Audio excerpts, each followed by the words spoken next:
Thank you. I'm in a sort of PlayStation House of Commons, which you can see and I can't because it's all green where I am.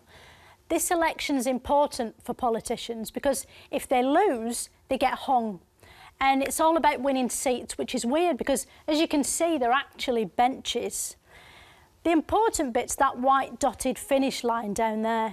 Basically, when the votes come in, they sit in rows like a school photo until there's enough of them to go over that line. So if the Tories do brilliantly or breed and make loads of new blue flavour MPs, it might look like this. See, the benches are filling up with blue stuff like a tenner lady pad.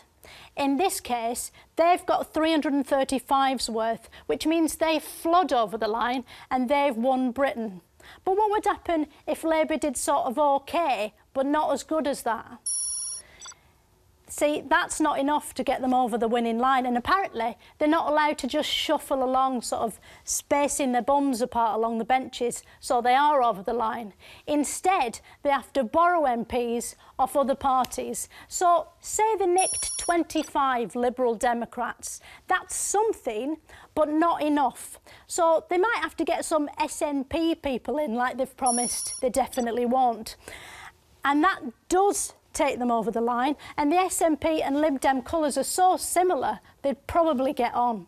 The Tories and UKIP don't want that to happen, but the ones who'd be most angry are the Greens, because the benches were green to start with before all the other colours came in. So they were winning by 100%, and now they've been left with fuck all, but that's democracy.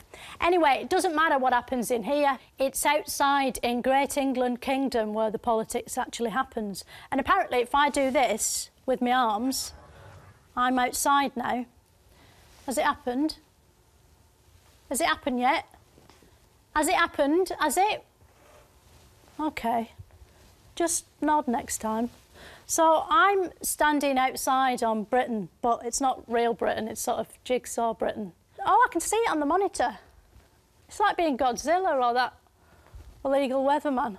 Actually, I don't want to fall over the edge, I'll just take a few steps forward. Anyway, what happens next is some column tower things come up out of the ground, which is exactly what happened in the 2010 election. These columns aren't really there, although it looks like they are there because I've walked behind them. So this is basically like the Matrix. It's mental. And there's also this one, which is more sort of glassy and fragile and has numbers everywhere. And as you can see, there's literally no point trying to make any sense of it. It's that complicated. Anyway, that's all with the graphics. So it's back to you, Mr. Brooker, if you can hear me from where